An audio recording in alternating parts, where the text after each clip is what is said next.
Praise the Lord. ஆண்டவராகிய இயேசு கிறிஸ்துவினுடைய நாமம் இந்த மாலை வேளையிலே மகிமைப்படுவதாக. இந்த டெய்லி ஈவினிங் டிவோஷனில் உங்கள் யாவரையும் சந்திப்பதில் மிகவும் மகிழ்ச்சி அடைகிறேன். நாம் கடந்த நாட்களில் 10 கட்டளைகளை குறித்து நாம் தியானித்து வந்தோம். நம்ம இன்றைக்கு அடிப்படை உபதேசங்கள் அதை குறித்து தான் நம்ம பார்க்க போகிறோம். ஃபண்டமெண்டல் டாக்ட்ரின்ஸ் இது நம்ம பார்த்தோம். அப்போஸ்தலருடைய நடபடிகள் 2ஆம் அதிகாரம் 38 முதல் 42 வரை உள்ள வசனங்களில் 7 காரியங்கள் சொல்லப்பட்டிருக்கு. அதில் ஃபர்ஸ்ட் ஒன் மனம் திரும்புதல், ரிப்பண்ட். அதை குறித்து நம்ம இன்னைக்கு தியானிக்க போகிறோம். நம்ம ஆல்ரெடி டே 7ல் ரிப்பட்டன்ஸை குறித்து நம்ம பார்த்துருக்கோம். அந்த வீடியோ பார்க்காதவங்க நாங்கள் டிஸ்கிரிப்ஷனில் லிங்க் ஷேர் பண்ணுறேன், அதை பார்த்துட்டு வந்து இந்த வீடியோ பாருங்கள். அது மிகவும் பிரயோஜனமுள்ளதாக இருக்கும் என்று நான் கர்த்தருக்குள்ளாக விசுவாசிக்கிறேன். ஓகே, நாம் அந்த வீடியோலேயே நம்ம பார்த்தோம், மனம் திரும்புதல் ஒரு கிறிஸ்தவனுடைய வாழ்க்கையில் எவ்வளவு அத்தியாவசியமான ஒன்று அப்படின்றத நம்ம பார்த்தோம்.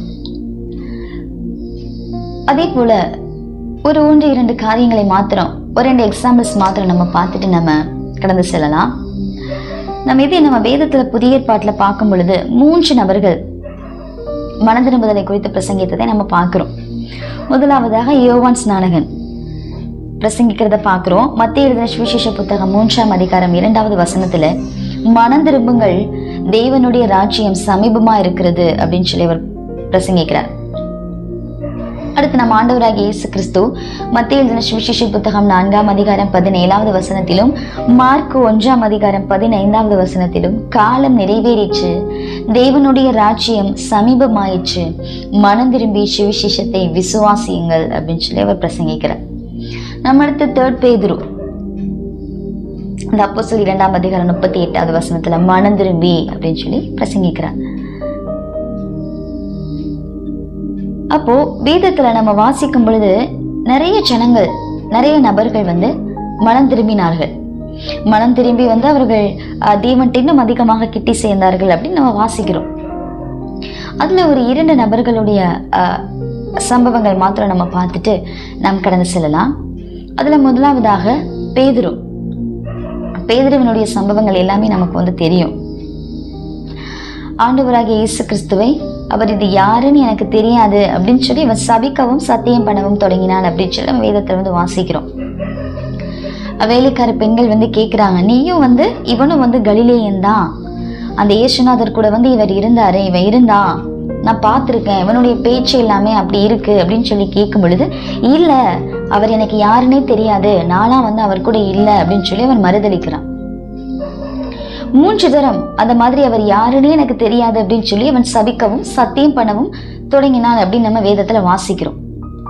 மத்தேயு 26ஆம் அதிகாரம் 75ஆம் வசனத்துல வாசிக்கிறோம், அப்பொழுது பேதுரு, சேவல் கூவுகிறதற்கு முன்னே நீ என்னை 3 தரம் மறுதலிப்பா என்று இயேசு தன்னிடத்தில் சொன்ன வசனத்தை நினைத்து கொண்டு வெளியே போய் மனம் கசந்து அழுதான் அப்படின்னு சொல்லப்பட்டிருக்கு.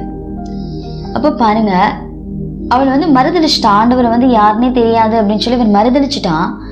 ஆனாலும் சேவல் கூவுகிறதற்கு பின்னாடி ஆண்டவர் சொன்னதான அந்த வார்த்தைகளை நினைவு கூர்ந்து அவன் மிகவும் மனம் கசந்து அழுதான் அப்படின்னு பாக்குறோம். அப்போ அவனுக்குள்ளாக ஒரு மனம் திரும்புதல் ஏற்பட்டது. ஆண்டவர் சொன்னாரு, நம்ம பாவம் செஞ்சிட்டோம், ஆண்டவரோடு கூடயே நம்ம இருந்தோம், ஆனா கூட இருந்துட்டு அவர் யாருன்னே தெரியாது, நான் அவர் கூட இல்லை அப்படின்னு சொல்லி அவரை நம்ம மறுதளிச்சிட்டோம் அப்படின்ற ஒரு வேதனை பேதுருக்குள்ளாக வந்தது. ஆகவே அவன் மனம் திரும்பினான் அப்படின்னு நம்ம வாசிக்கிறோம். நம்ம இன்னொன்னு பார்க்கும்போது யூதாஸ் காரியர், அவனும் மனம் திரும்பினான், அவனுக்குள்ளாகவும் அந்த மனம் திரும்புதல் ஏற்பட்டது. நம்ம வேதத்துல வாசிக்கிறோம். மத்தேயு எழுதின சுவிசேஷ புத்தகம் 27ஆம் அதிகாரம் 3வது வசனத்துல, அப்பொழுது அவரை காட்டி கொடுத்த யூதாஸ் அவர் மரண ஆக்கினைக்குள்ளாக தீர்க்கப்பட்டதை கண்டு மனஸ்தாபப்பட்டு அந்த 30 வெள்ளிக்காசை பிரதான ஆசாரியரிடத்திற்கும் மூப்பரிடத்திற்கும் திரும்ப கொண்டு அப்படின்னு போடப்பட்டிருக்கு. நம்மள இங்கிலீஷ் டிரான்ஸ்லேஷன்ல பார்க்கும் பொழுது ரிப்பன்டட் ஹிம்செல்ஃப் அப்படின்னு சொல்லப்பட்டிருக்கு. அப்போ அவனும் மனம் திரும்பினார். ஆண்டவராகிய இயேசு கிறிஸ்துவோடு கூட 3.5 வருடங்கள் இருந்தவன். ஆண்டவராகிய இயேசு கிறிஸ்து எங்கெல்லாம் போகிறாரோ அங்கெல்லாம் யூதாசும் போனான். அவருடைய பணப்பையை யூதாஸ் தான் வைத்திருந்தான் அப்படின்னு நம்ம வேத பகுதியில நம்ம வாசிக்கிறோம். ஆண்டவருடைய அற்புதங்களை அவன் பார்த்திருக்கிறான், அவரோடு கூட இருந்திருக்கிறான், அவரோடு கூட கர்த்தருடைய பந்தியை அவன் ஆசரித்திருக்கிறான். அப்படியெல்லாம் இருந்து தேவனை ஒரு முத்தத்தினால தேவகுமாரனை நாம் காட்டி கொடுத்துட்டோம் அப்படின்னு சொல்லி அவன் வேதனைப்பட்டு அவன் தான் செஞ்சதான அந்த தவறை உணர்ந்து திரும்புகிற அனுபவத்தை நாம் பார்க்கிறோம். ஆனால் பேதுருவும் மனம் திரும்பினான், யூதாசும் மனம் திரும்பினான். 2 பேருக்குள்ளாகவே மனம் திரும்புதல் காணப்பட்டது. மனம் திரும்புதல் இருந்தது. அவர்கள் இருவரும் மனம் திரும்பினார்கள். ஆனால் அந்த மனம் திரும்புதலுக்கு பின்பதாக அவர்கள் எடுத்ததான சில முடிவுகள், அவர்கள் தேர்ந்தெடுத்த பாதைகள் தான் தவறு. பேதுரு மனம் திரும்பினான், அவன் சரியான பாதையை தேர்ந்தெடுத்தான். ஆனால் யூதாஸ் மனம் திரும்பினான், ஆனால் அவன் தேர்ந்தெடுத்த பாதையோ நாண்டு கொண்டு செத்தான். நம்ம வேதத்துல வாசிக்கிறோம். அப்போ நாம் அநேக நேரங்களில நாம் நம்மளுடைய பாவங்களை நாம் நினைத்து நாம் திரும்புகிறோம். ஆனால் அந்த மனம் திரும்புதல் உண்டானதுக்கு அப்புறம் சில நேரங்கள்ல நாம் தேர்ந்தெடுக்கிறதான வழிகள், நம்முடைய ஆலோசனைகள் எப்படிப்பட்டதான் இருக்கு? அநேக நேரங்கள்ல இந்த யூதாசை போலதான் இருக்கு. அந்த பேதுருவை போல இருக்கிறது கிடையாது. பேதுரு மனம் திரும்பினதற்கு பின்பதாக நடந்த எல்லா சம்பவங்களும் நமக்கு தெரியும். ஆண்டவர் எவ்விதமாக பேதுருவை பயன்படுத்தினார். அவன் பிரசங்கித்த பொழுது எத்தனை ஜனங்கள் ரட்சிக்கப்பட்டார்கள், ஆண்டவரை ஏற்றுக்கொண்டார்கள், ஞானஸ்தானம் பெற்றார்கள் அப்படி நமக்கு தெரியும். சோ நாம் மனம் திரும்பியதற்கு பின்பதாக நாம் தேர்ந்தெடுக்கிறதான பாதையும் சரியாக இருக்கணும். ஏன் நம்மளுடைய வாழ்க்கையில மனம் திரும்புதல் அவ்வளவு ஒரு முக்கியம் பாத்தீங்கன்னா, நம் தேவனிடம் இருந்து நாம் ஒரு ஆசீர்வாதத்தை நாம் பெற்றுக்கொள்ளணும், தேவன் நம்மை ஆசீர்வதிக்கணும் அப்படின்னாலே மனம் திரும்புதல் மிகவும் முக்கியங்க. நம்ம அதுதான் 2 நாளாகமம் 7ஆம் அதிகாரம் 14வது வசனத்துல வாசிக்கிறோம். என் நாமம் தரிக்கப்பட்ட என் ஜனங்கள் தங்களை தாழ்த்தி ஜெபம் பண்ணி என் முகத்தை தேடி தங்கள் பொல்லாத வழிகளை விட்டு திரும்பினால் அப்பொழுது பரலோகத்தில் இருக்கிற நான் கேட்டு அவர்கள் பாவத்தை மன்னித்து அவர்கள் தேசத்திற்கு சேமத்தை கொடுப்பேன் அப்படின்னு சொல்லி சொல்லுகிறார். எப்போ நாம் மனம் திரும்புகிறோமோ அப்போதான் நம்முடைய தேசம் ஆசீர்வதிக்கப்படும், நம்முடைய சமுதாயம் ஆசீர்வதிக்கப்படும், நம்முடைய சபை ஆசீர்வதிக்கப்படும், நம்முடைய குடும்பம் ஆசீர்வதிக்கப்படும், நம்முடைய தனிப்பட்ட வாழ்க்கை ஆசீர்வதிக்கப்படும். நாம் மனம் திரும்பாத பட்சத்தில் ஒரு நாளும் நம் தேவனுடைய ஆசீர்வாதங்களை பெற்றுக்கொள்ள முடியாது. நம் தேவன் நம்மை ஆசீர்வதிக்கணும், நம்முடைய தேசத்தை ஆசீர்வதிக்கணும் அப்படின்னு சொல்லி நாம் எதிர்பார்க்கிறதான எல்லாமே வீண் தான். ஏன் என்று சொன்னால், நம் மனம் திரும்பாத பட்சத்தில், நம் மனம் திரும்பினோமானால், நம் மனம் திரும்பி தேவனுடைய சமூகத்தை நோக்கி நாம் ஏறெடுக்கும் பொழுது தேவன் நம்மையும் நம்முடைய தேசத்தையும் ஆசீர்வதிக்க அவர் போதுமானவராக இருக்கிறார். நாம் வெளிப்படுத்துதல்ல வாசிக்கிறோம் 3ஆம் அதிகாரம் 19வது வசனத்திலே, நான் நேசிக்கிறவர்கள் எவர்களோ அவர்களை கடிந்து கொண்டு சிட்சிக்கிறேன், ஆகையால் நீ ஜாக்கிரதையாயிருந்து மனம் திரும்பு அப்படின்னு சொல்லுகிறார். அப்போ ஆண்டவர் நம்மை நேசிக்கிறதுனாலதான் நம்மை சிட்சிக்கிறாரா? அவர் எவர்களை நேசிக்கிறாரோ அவர்களை தான் சிட்சிக்கிறான்னு சொல்லி வேதம் சொல்லுது. தேவன் நேசியாத ஜனங்களை ஒருபோதும் அவர் சிட்சிக்க மாட்டார். அவர் நேசிக்கிறவர்களை தான் சிட்சிக்கிறார். ஆகையால் நீ ஜாக்கிரதையாயிருந்து மனம் திரும்பு. சோ நம்முடைய வாயின் வார்த்தைகளிலே, நம்முடைய எண்ணங்கள்ல, நம்முடைய செயல்களிலே, நம்முடைய நடையிலே நாம் ஒவ்வொரு நாளும் நாம் ஜாக்கிரதை உள்ளவர்களாக இருக்கணும். நாம் அப்படி ஜாக்கிரதை உள்ளவர்களாக இருக்கும் பொழுது கண்டிப்பாக தேவன் விரும்புகிறதான மனம் திரும்புதல் நம்முடைய வாழ்க்கையில வரும் என்பதற்கு எந்த ஒரு சந்தேகமே இல்லை. நாம் ஜாக்கிரதை இல்லாமல் நாம் ஜீவிக்கிறதுனாலதான் அநேக நேரங்கள்ல நம்முடைய வாழ்க்கையில மனம் திரும்புதல் என்கிறதற்கே ஒரு இடம் இல்லாம போயிடுது. நாம் ஒவ்வொரு விஷயங்களையும் நாம் ஜாக்கிரதையோடு செய்யும் பொழுது நாம் எந்த ஒரு பாவம் செய்வதற்கோ எந்த ஒரு தவறும் செய்வதற்கோ வாய்ப்புகள் ரொம்ப கம்மிதான். அப்படி இருக்கும் பொழுது நம்முடைய வாழ்க்கையில தேவன் விரும்புகிறதான அந்த மனம் திரும்புதல் நம்முடைய வாழ்க்கையில. இதே நம் லூக்கா 24ஆம் அதிகாரம் 47வது வசனத்துல வாசிக்கிறோம்.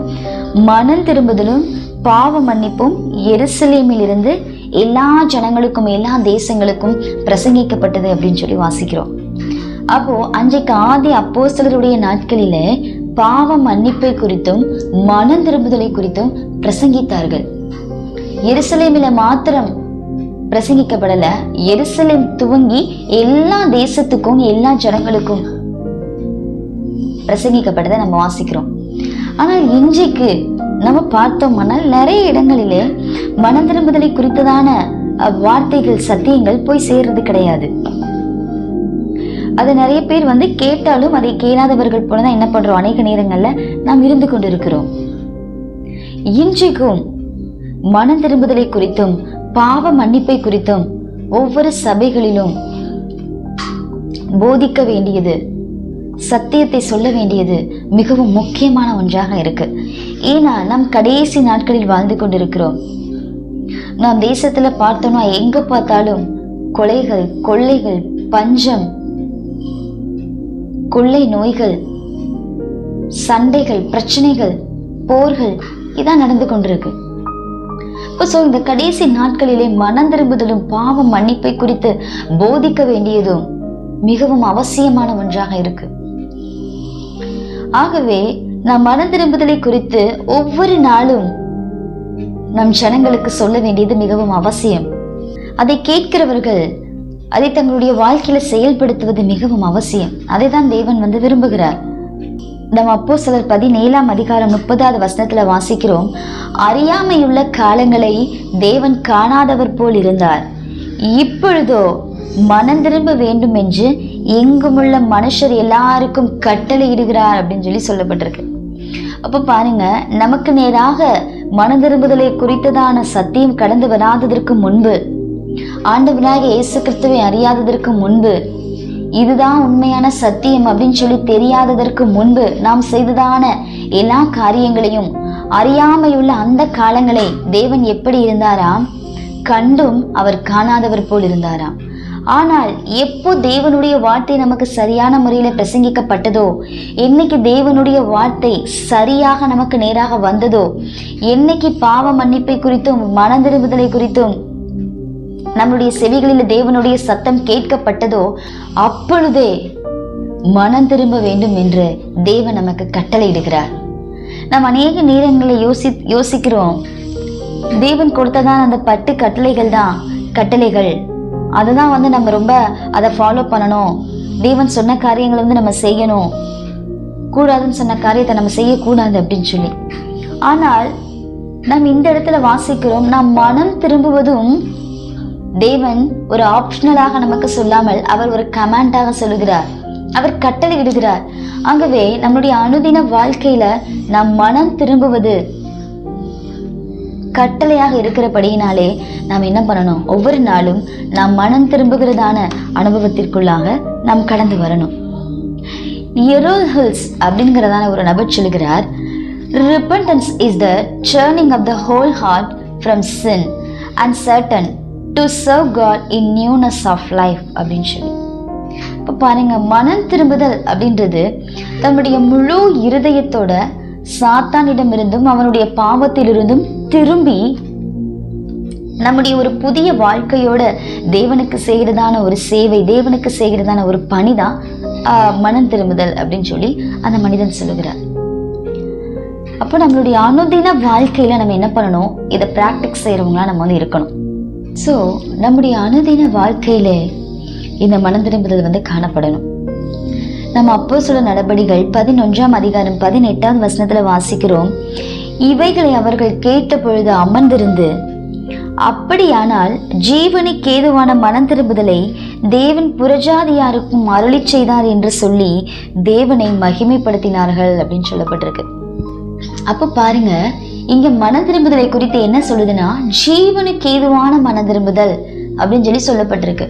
அப்போ நம்முடைய மனம் திரும்புதலை குறித்து தேவன் என்ன சொல்லுகிறார், நம்முடைய மனம் திரும்புதல் எப்படிப்பட்டதா இருக்கா, அது ஜீவனுக்கு ஏதுவானதாக, நித்திய ஜீவனுக்கு ஏதுவானதாக, தேவனுக்கு ஏற்றதாக, தேவன் விரும்புகிறதாக, அந்த உன்னதத்தில் இருக்கிறதான மேலானதாக மனம் திரும்புதல் இருக்கிறதாக வேதம் நமக்கு சொல்லுதுங்க.